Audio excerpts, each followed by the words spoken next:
Nitara's translator was struggling to keep up. The delegate from Brazil, Arminio Salles, from the Ministry of the Environment, held the floor, making his impassioned argument in Portuguese as to why his country should not be penalized for the recent fires that had consumed 60,000 acres of the Amazon. But the AI whispering English in Nitara's ear garbled the translation somewhere around the outrage that we would roll back decades of incredible progress. The expressions of concern dancing around the room, delegate teams from all 35 countries of the Americas subcommittee said it wasn't just Nitara's translator skipping words. We've rebuilt reserves, the quilombolas who are, as you know. A pause filled with static that sounded like an electronic cry for help. Should not be held against the great country of Brazil. Nitara lifted her chin to her assistant, gesturing to the water table. Sherry, a summer intern who'd only been with the International Energy Consortium for a month, jolted and hastened to slide on her gloves, grab one of the sterilized glasses, and fill it from the Sani water station. Nitara had been holding back, watching the proceedings. She was director of the IEC's Office of Multilateral Funds and International Agreements, and the head of this biannual convention on carbon pricing. Fixing the CarbonCon translator wasn't her job. But diplomacy was more than handshakes and headlines. It was the careful cultivation of relationships, the wise stewardship of policy, and steady work toward common goals.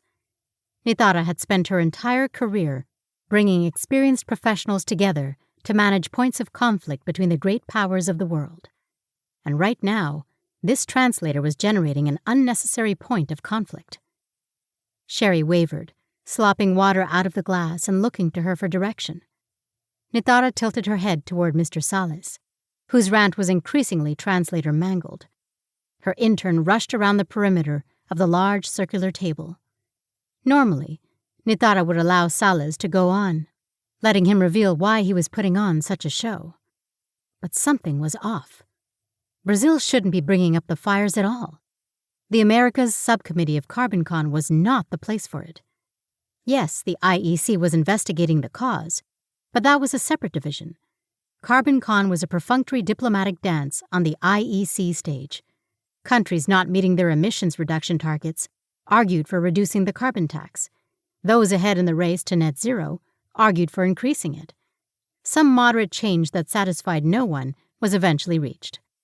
The underlying international treaty requiring carbon taxation to belong to the Climate Club had been in place for decades.